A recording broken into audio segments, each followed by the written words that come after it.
오늘 주신 말씀을 가지고 하나님의 소망이란 제목으로 함께 은혜를 나누고자 합니다.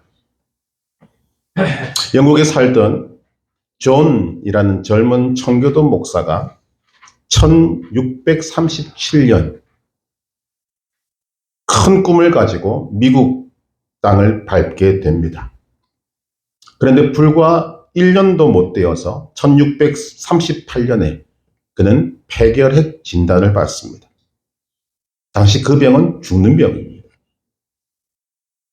그는 임종이 다가오자 자신의 삶을 정리하면서 살펴보니 아무것도 가진 게 없습니다. 그런데 그가 갖던 유일한 것, 책이 300권 있었습니다. 그래서 그는 자신이 가지고 있던 전부를, 책 300권을 그가 살던 도시에 새로 설립된 뉴타운 칼리지라는 작은 대학에 기증하기로 합니다. 한 장의 편지를 써서 그의 기도문이자 간증문이자 또는 유언장 같은 편지를 써서 300권과 함께 그 학교에 보낸 것입니다. 이렇게 기록하고 있습니다. 나는 이 땅에 꿈을 가지고 찾아왔습니다. 그러나 주님께서는 내 꿈을 이루지 못한 가운데 나를 부르시고 계십니다. 내가 이 땅에서 이루지 못한 꿈을 후학들을 통해서 이루기를 기대합니다. 이 편지를 받은 이 학교 이사들은 깊은 감동을 받았고 이 젊은 목사 존을 기념하기 위해서 그의 성을 따서 학교 이름을 바꾸기로 결정합니다. 그의 이름이 존 하버드입니다.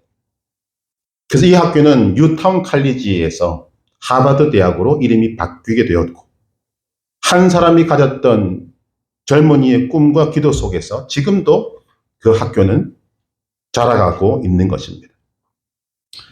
꿈이 가진 놀라운 뜻을 우리에게 보여주는 예라고 생각이 됩니다. 오늘 말씀은 예수님이 제자들에게 말씀하신 하나님 나라의 꿈, 소망에 대한 내용입니다. 우리가 일명 알고 있는 겨자씨 비유입니다. 어떤 사람이 작은 겨자씨 하나를 심었습니다. 그 씨는 자라서 커다란 나무가 되었습니다. 가지들이 펼쳐지고 울창한 나무가 되었을 때 새들이 날아와 둥지를 틀고 노래하며 쉴 수 있는 아름다운 자리를 내줄 수 있게 된 것입니다. 겨자씨를 통한 하나님의 소망 그리고 성취를 말씀해 주고 있는 것입니다. 우리가 이 내용을 조금 더 살펴보고자 합니다. 이 겨자씨 비유가 우리에게 주는 교훈이 무엇인가? 첫 번째로 모든 위대한 것은 작은 것에서부터 시작된다는 것입니다. 욥기서 8장 7절은 우리가 잘 아는 말씀입니다. 네 시작은 미약하였으나 네 나중은 심히 창대하리라. 이 말씀과 마찬가지로 모든 위대한 것은 작은 것에서부터 시작합니다. 우리가 믿고 있는 하나님은 한글 표현으로 광대하시다라고 말합니다. 영어로는 the great라고 말합니다. 말로 표현할 수 없을 만큼 크신 분. 그런 하나님이 가지신 소망이 얼마나 크겠습니까? 그런데 그런 하나님께서 하나님의 소망을 작은 사람으로부터 시작하신다는 놀라운 사실을 우리는 발견하게 되는 것입니다. 하나님께서는 천지 창조 후 인간인 아담과 하와를 창조하시고는 이렇게 말씀하십니다. 창세기 1장 28절 하나님이 그들에게 복을 주시며 하나님이 그들에게 이르시되 생육하고 번성하여 땅에 충만하라 땅을 정복하라 바다의 물고기와 하늘의 새와 땅에 움직이는 모든 생물을 다스리라 하시니라. 지구에서 딱 두 사람, 한 남자와 한 여자의 비중이 여러분 얼마나 크겠습니까? 너무나도 작은 존재 아닙니까? 그러나 하나님께서는 이 작은 두 사람에게 땅에 충만하라, 땅을 정복하라, 모든 생물을 다스리라는 엄청난 사명을 주셨습니다. 이것이 하나님의 소망이라는 거죠. 이것뿐만이 아닙니다. 하나님께서는 75세 된 아브라함을 부르시고는 이렇게 말씀하십니다. 창세기 12장 2절 3절 내가 너로 큰 민족을 이루고 네게 복을 주어 내 이름을 창대하게 하리니 너는 복이 될지라. 너를 축복하는 자에게는 내가 복을 내리고 너를 저주하는 자에게는 내가 저주하리니 땅의 모든 족속이 너로 말미암아 복을 얻을 것이라 하신지라. 한 이름 없는 사람입니다. 75세가 된 노인입니다. 일반적인 기준으로 볼 때 아무런 유명세도 없고 아무런 힘도 없고 능력도 없는 미약한 존재, 그 노인 한 사람을 부르시고는 하나님의 소망을 그에게 말씀하시는 것입니다. 내가 너로 큰 민족을 이루고 내 이름을 창대하게 할 것이다. 그리고 그 말씀은 이루어졌습니다. 오늘 예수님이 말씀하신 이 겨자씨 비유의 겨자씨는 궁극적으로는 예수님을 의미합니다. 하나님 나라를 의미합니다. 우리는 이것을 놓치기가 참 쉽습니다. 여러분, 예수님이 등장하시기 전에 최고의 스타는 누구였는가? 세례 요한이었습니다. 세례 요한이 등장하자 사람들이 깜짝 놀랍니다. 원근 각처에서 수많은 사람들이 몰려와서 그 세례 요한의 설교를 듣고는 마음의 감동을 받습니다. 자기의 죄를 회개합니다. 그리고 세례를 받습니다.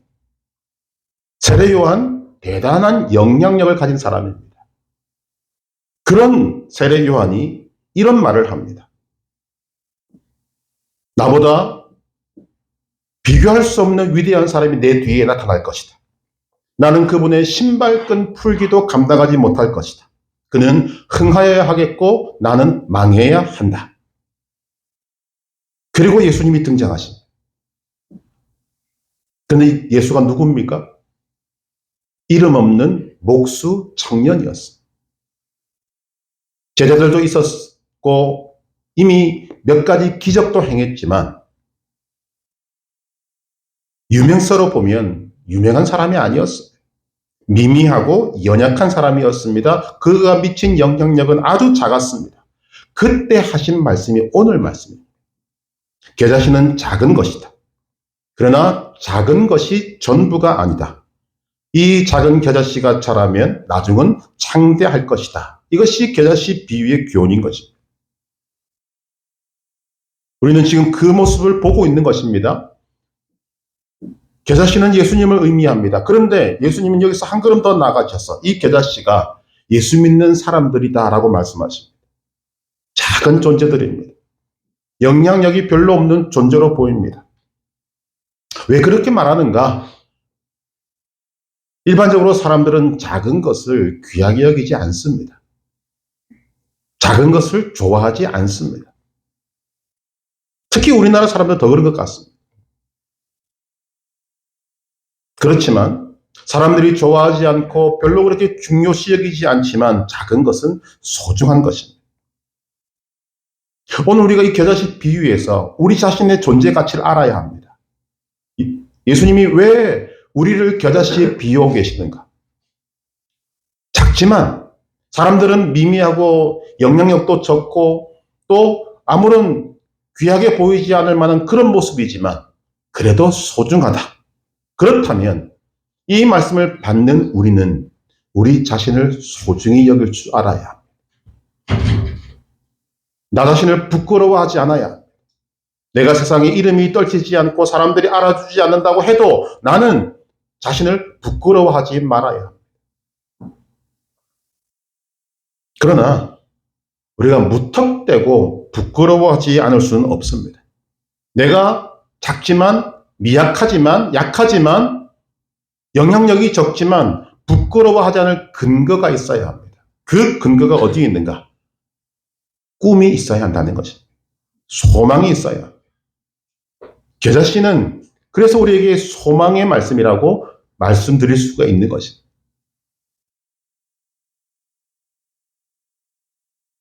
이 겨자씨 비유는 우리에게 그것을 말씀합니다. 두 번째로 이 겨자씨 비유는 생명이 있어야 함을 우리에게 말씀합니다. 겨자씨 비유는 단순히 작은 것의 중요성만을 가르치는 것이 아닙니다. 여러분, 작은 것은 겨자씨 말고도 많이 있습니다. 중동 지방에서 가장 흔한 것이 뭡니까? 모래알이. 작습니다. 먼지도 있습니다. 그러나 예수님이 굳이 비유를 드실 때 겨자씨를 선택하신 이유는 생명력 때문입니다. 겨자씨가 모래알이나 먼지와 다른 가장 두드러진 것은 생명력 때문입니다. 하얀 종이에 점 하나 찍은 것 같은 그 작은 겨자씨, 그 작은 겨자씨가 새들인 나라와 안식처로 삼을 수 있는 큰 나무가 되는 이유는 그 안에 생명력이 있기 때문입니다. 겨자씨의 비유는 겨자씨의 생명력을 바탕으로 복음의 생명력, 하나님 나라를 말씀합니다. 여러분, 복음이 뭡니까? 어려운 것 같지만 복음은 간단합니다. 복음은 예수님이십니다. 복음은 예수님을 말씀합니다. 그래서 예수님이 생명이고 예수님이 능력입니다. 우리가 창세기에서부터 요한계시록까지 말씀들을 쭉 보고 이것을 요약하고 추격하면 어디로 향합니까? 모두 다 예수님으로 향합니다. 예수님밖에 보이지 않습니다. 이것을 잘 고백한 사람이 사도 바울이지 않습니까? 나는 십자가 외에는 자랑하지 않는다. 즉 십자가 말고는 보이는 것이 없다 그 말. 예수님밖에 보이지 않는 것이 오늘 우리의 믿음 세계인데 사람들은 이것을 믿지 못합니다. 아니, 어떻게 예수님이 전부가 될 수 있는가? 뭔가 좀 다른 것이 있어야 되지 않는가? 아닙니다. 성경은 모든 사람들을 예수님께로 인도합니다. 성경의 모든 말씀은 예수님께로 초점이 맞추어져 있습니다. 예수님이 전부이기 때문입니다. 예수님이 생명이고 예수님이 능력이시기 때문입니다. 사도행전 3장에서 베드로와 요한이 날 때부터 걷지 못한 사람을 일으켜 세운, 걷게 만든 이유가 무엇입니까? 예수 그리스도의 이름입니다. 은과 금은 내게 없거니와 내게 있는 것으로 네게 주노니 나사렛 예수 그리스도의 이름으로 일어나 걸으라. 다른 것이 아닙니다. 예수 그리스도의 이름, 오직 예수 그리스도가 나면서부터 걷지 못한 그 사람을 벌떡 일으켜 세워서 걷게 만들고 뛰게 만드는 분이 되시는 것입니다. 시편 18편 1절 2절에서 다윗은 이런 노래를 합니다. 나의 힘이신 여호와여, 내가 주를 사랑하나이다. 여호와는 나의 반석이시요 나의 요새시요 나를 건지시는 이시요 나의 하나님이시요 내가 그 안에 피할 나의 바위시요 나의 방패시요 나의 구원의 뿌리시요 나의 산성이시로다. 다윗이 노래하고 있는 그 하나님이 어떤 분입니까? 예수님입니다. 우리가 힘들고 어렵고 지치고 피곤한 모든 것을 해결해 줄 수 있는 분은 예수님밖에 없습니다. 모든 것의 이 정점이 무엇인가? 바로 구원입니다.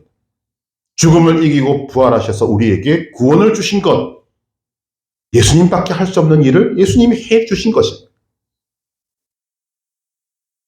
예수님 외에 무언가를 찾는 것은 헛수고, 예수님이 전부입니다. 예수님의 생명입니다. 예수님의 지상명령이 무엇이요? 마태복음 28장 19절, 그러므로 너희는 가서 모든 민족을 제자로 삼아 아버지와 아들과 성령의 이름으로 세례를 베풀고 내가 너희에게 분부한 모든 것을 가르쳐 지키게 하라. 이것이 어떻게 가능합니까? 그 다음 말씀 때문입니다. 볼지어다 내가 세상 끝날까지 너희와 항상 함께 있으리라. 생명 되신 주님이 세상 끝날까지 함께 하시기 때문에 그 미약한 존재인 이 제자들로부터 시작된 복음이 지금 온 세상을 휘둘고 지금도 역사하는 이유가 무엇입니까? 예수님이 생명이시고 예수님이 지금도 살아계셔서 역사하시기 때문에, 예수님이 모든 것 되시고 예수님이 하나님이시고 생명이신 예수님이 함께 하시기에 지금도 구원이라는 놀라운 역사가 세계 곳곳에서 일어나고 있는 것입니다. 오늘 이 짧은 겨자씨 비유에 드러나지 않게 숨어 있는 것이 고난이라는 것입니다. 여러분, 씨는 땅에 묻힙니다. 씨의 입장에서 보면 땅에 묻힌 씨는 캄캄합니다. 답답합니다. 눌립니다. 이것이 오늘 우리가 처해 있는 현실을 그대로 보여줍니다. 그러나 그 작은 겨자씨 안에 생명이 있기 때문에 우리는 그 모든 것들을 뚫고 다시 일어설 수 있게 되는 것입니다. 오늘 우리의 삶은, 우리가 처해 있는 현실은 캄캄할 수 있습니다. 다니던 직장을 잃어버릴 수 있습니다. 수입이 줄어들 수 있습니다. 건강을 잃어버릴 수 있습니다. 미래가 불투명해 보일 수 있습니다. 그러나 생명이신 예수님을 품고 있다면 다시 일어설 수 있습니다. 생명이신 예수님이 나와 함께 하시기에 그것을 믿는 사람은 다시 일어설 수 있는 것입니다. 이것이 소망입니다. 우리가 자신을 약하다고, 작다고 부끄러워하실 이유, 우리 안에 생명력이 있어야 하는 것입니다. 예수가 곧 생명입니다. 그래서 생명을 가진 사람은 소망을 가질 수 있고 다시 일어설 수 있습니다. 오늘 우리의 문제가 무엇입니까? 두 가지가 있다고 생각합니다. 첫째, 예수님을 통한 미래에 대한 소망이 없습니다. 소망을 잃어버렸어요. 어떤 분이 그렇게 말하지 않습니까? 비전이 없는 나라는 망한다. 하나님을 믿는 사람들이 소망을 잃어버리고 있습니다. 또 다른 하나는 무엇인가? 주님을 믿는 믿음이 부족한 것입니다. 마태복음 17장 14절 이하에 보면 귀신으로 인한 간질이 심한 아들을 데리고 온 아버지가 있습니다. 그런데 제자들은 귀신을 쫓아내지 못했습니다. 예수님이 오셔서야 귀신이 쫓겨나갑니다. 제자들은 낙담했습니다. 그래서 조용히 예수님께 묻습니다. 우리는 어찌하여 쫓아내지 못하였나이까? 그때 예수님 말씀이 이렇습니다. 너희 믿음이 작은 까닭이니라. 여러분, 제자들에게 믿음이 없다고 하시지 않습니다. 너희 믿음이 작다고 하십니다. 그리고 말씀하시는 것이 마태복음 17장 20절. 만일 너희에게 믿음이 겨자씨 한 알만큼만 있어도 이 산을 명하여 여기서 저기로 옮겨지라 하면 옮겨질 것이요 또 너희가 못할 것이 없으리라. 예수님을 향한 믿음이 중요한 것입니다.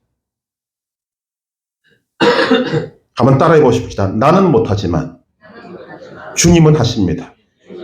나는 불가능하지만 주님은 모든 것이 가능하십니다. 내 인생은 불투명하지만 생명의 주님이 나와 함께 하십니다. 이것을 믿는다면 우리는 소망을 가지고 다시 일어설 수 있습니다. 예수님을 믿음으로 못할 것이 없는 인생을 살게 되는 것입니다. 제 말이 아닙니다. 예수님이 말씀하십니다. 겨자씨 한 알만큼만 있어도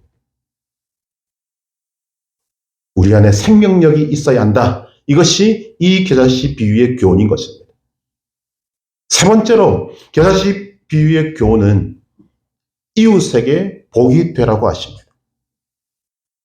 나는 나 혼자만의 성공, 나 혼자만의 승리로 끝나는 인생이 아니라 나를 통하여 이웃의 성공, 이웃의 승리로 끝나는 인생이 되어야 함을 말씀합니다.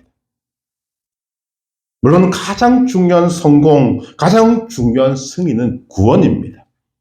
나의 구원이 이웃의 구원으로 이어지는 것이 우리의 소망이 되어야 합니다. 왜 이 소망이 중요한가? 이 소망이 하나님의 소망이기 때문입니다. 디모데전서 2장 4절은 말합니다. 하나님은 모든 사람이 구원을 받으며 진리를 아는 데 이르기를 원하시느니라. 하나님의 소망입니다. 모든 사람이 구원을 받으며 진리를 아는 데 이르기를 원하신다. 여러분, 하나님의 소망이 보이지 않습니까? 모든 사람이 구원을 받으며 진리를 아는 데 이르기를 원하시는 하나님의 소망. 그 하나님의 소망을 이루시기 위해서 하나님은 아들 예수 그리스도를 겨자씨 같은 모습으로 이 땅에 보내셨습니다. 그리고 구원을 이루어 내셨습니다. 마찬가지로 하나님의 소망을 이루기 위해 여러분 한 사람을 불러 예수 그리스도로 말미암아 구원을 얻게 하시고 복을 주시고 성장시키셔서 새들이 깃들이는 나무가 되게 하려고 하십니다. 여러분 주변에 있는 사람, 여러분의 부모, 형제, 친척, 이웃들, 그들에게 구원을 주시기 위한 원하는 것이 하나님의 소망이라는 거죠. 그렇다면 예수 믿는 우리가 가져야 할 소망이 무엇입니까? 나의 성장이 이웃에게 복이 될 것이라는 기대와 소망을 가져야 합니다. 나는 겨자씨 같은 존재입니다. 미미하고 연약한 존재입니다. 그러나 하나님의 은혜로 나는 성장할 것이고 나는 변화할 것입니다. 현실은 힘들어도 세상은 나를 거꾸러뜨려도 나는 생명력 되신 예수님을 믿고 그 분을 모시고 다시 일어설 것입니다. 겨자씨 같은 존재이지만 예수 그리스도의 생명을 가지고 예수 그리스도를 쫓아가는 삶을 살아갈 때 이 나의 삶이 이웃들에게 복이 될 것이라는 기대와 소망이 우리에게 있어야 하는 것입니다. 여러분에게 이런 소망이 있기를 간절히 바랍니다. 내가 자라나서 울창한 가지를 가진 나무가 되어 새들이 날아오는 소망. 여러분의 나무에 새들이 날아와서 안식처를 제공하는 그런 소망. 그 나무에서 새들이 노래하는 소망. 그 나무에서 이웃들이 복을 받고 꿈을 꾸는 소망. 이것이 지금 겨자씨 비유를 통해 말씀하시는 하나님의 소망인 것입니다.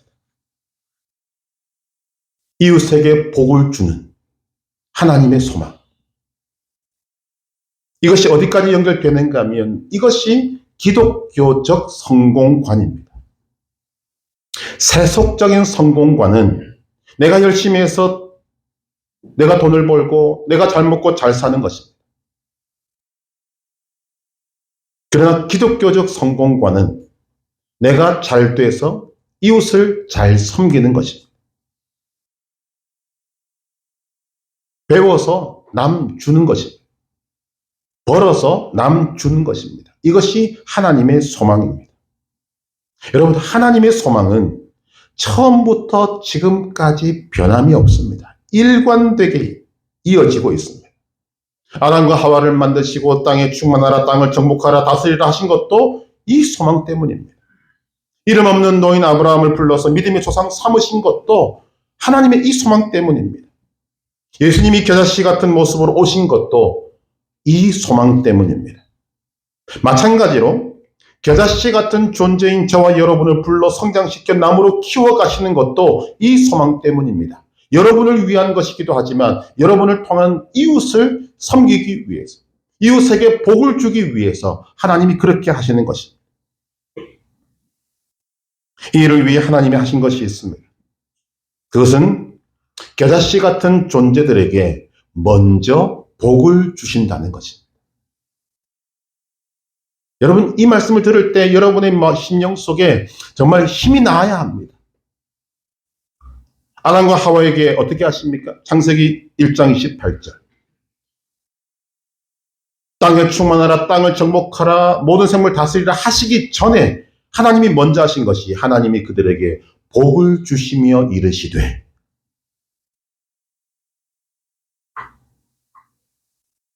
아브라함에게 똑같이 하십니다. 아브라함에게 사명을 주시기 전에 뭐라고 하십니까? 창세기 12장 2절. 내가 너로 큰 민족을 이루고 내게 복을 주어 내 이름을 창대하게 하리니 너는 복이 될지라. 복을 먼저 선포하십니다. 하나님 복을 주신 이유가 무엇입니까? 분명하지 않습니까? 하나님의 소망을 이루기 위해서. 그러면 어떤 사람이 복을 받습니까? 우리가 그토록 바라던 복을 어떤 사람이 받습니까? 하나님의 소망을 알고 하나님의 소망에 동참하는 사람이 복을 받는 것은 당연한 것 아닙니다. 여러분, 하나님의 복을 받기를 원하십니까? 그렇다면 하나님의 소망에 여러분이 동참하셔야 합니다. 하나님의 소망이 나의 소망이 되고 하나님의 소망으로 인도하시는 그 길을 기쁨으로 감사함으로 함께 달려갈 줄 아는 사람, 그 사람에게 하나님은 복을 주실 수밖에 없는 것입니다.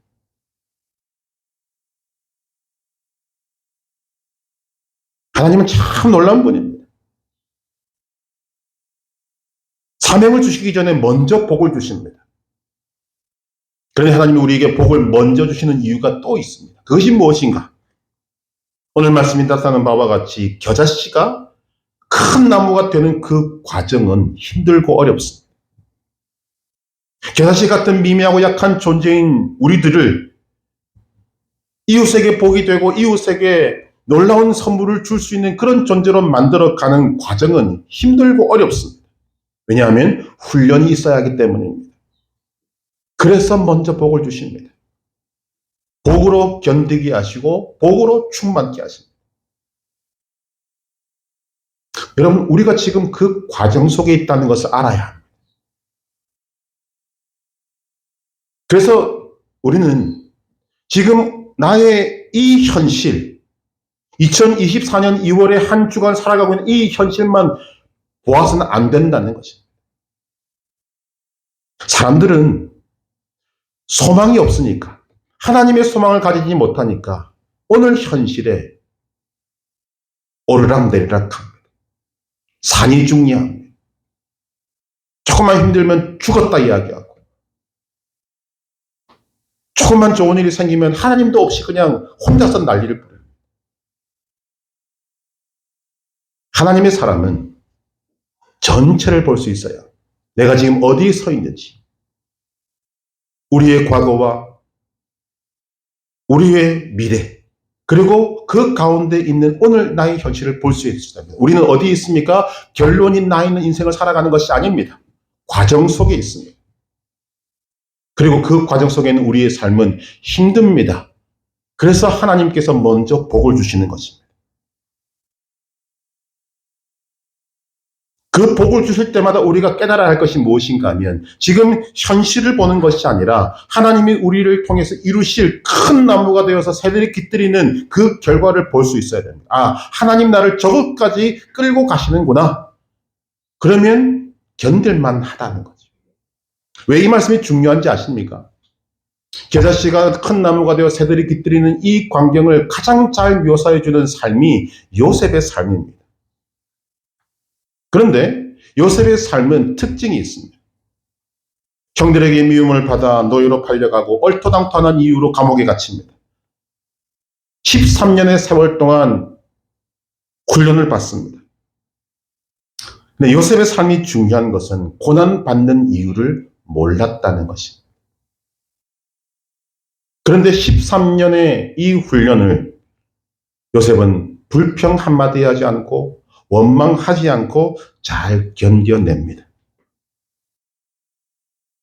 그래서 하나님은 13년의 훈련 기간이 끝나고 난 다음 가장 밑바닥에 있던 요셉을 끌어올려서 가장 높은 자리에 올리시고 수많은 사람들의 생명을 살리는 일에 사용하십니다. 이것이 오늘의 결론입니다.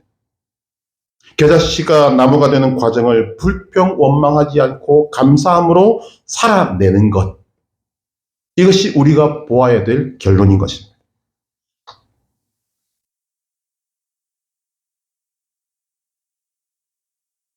우리가 오늘 이 겨자씨 비유를 볼 때 꼭 짚고 넘어가야 할 부분이 33절, 34절입니다.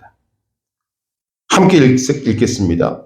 예수께서 이러한 많은 비유로 그들이 알아들을 수 있는 대로 말씀을 가르치시되 비유가 아니면 말씀하지 아니하시고 다만 혼자 계실 때 그 제자들에게 모든 것을 해석하시더라. 이 말씀을 이렇게 정리하면 됩니다. 무리에게는 비유로 말씀하시고 제자들에게는 그 비유를 풀어주셨습니다. 이 말은 비유는 누구나 들을 수 있었지만 비유 속에 감추어진 이유, 뜻, 이것은 제자들에게만 알려주셨다는 것입니다. 무슨 말인가? 예수님께서 무리와 제자들을 구분하셨다는 것입니다. 여러분, 무리와 제자들의 차이가 무엇입니까? 무리는 예수님의 말씀을 듣기만 하는 사람, 제자는 예수님의 말씀을 듣고 순종하는 사람.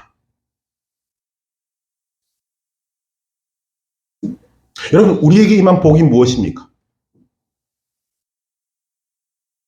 방금 요셉의 말씀을 드렸습니다만 요셉보다 우리는 훨씬 더 복을 받은 사람인데 그 복이 어디에 있는가? 하나님의 말씀이 분명하다는 것입니다. 하나님의 말씀이 희미하지 않고 확실하게 전해진다는 것입니다. 아브라함은 하나님의 소망을 받았습니다. 그렇지만 아주 희미했습니다. 그러나 순종했습니다. 요셉은 하나님의 소망에 대해서 아무것도 보지 못했고 아무것도 듣지 못했습니다. 단지 보았던 것이 뭡니까? 꿈 두 가지. 얼마나 희미합니까, 여러분? 그러나 요셉은 겨자씨의 삶을 살았습니다.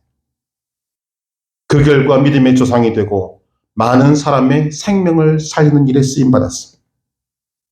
우리는 아브라함이나 요셉이나 다윗이나 어떤 사람들보다도 너무나도 분명한 하나님의 말씀을 듣고 있습니다. 비유의 의미까지도 분명하게 볼 수 있는 복을 받았습니다. 우리는 심지어 이 세상이 어떻게 된다는 것까지 말씀을 통해 다 알게 되는 사람들입니다. 그러나 여전히 무리와 제자로 나뉩니다. 듣고 마는 사람, 듣고 순종하는 사람. 여러분은 어디에 속해 계십니까? 무리에 속해 있습니까? 아니면 제자에 속해 있습니까? 누가복음 11장 28절 하나님의 말씀을 듣고 지키는 자가 복이 있느니라. 야고보서 1장 22절 너희는 말씀을 행하는 자가 되고 듣기만 하여 자신을 속이는 자가 되지 말라.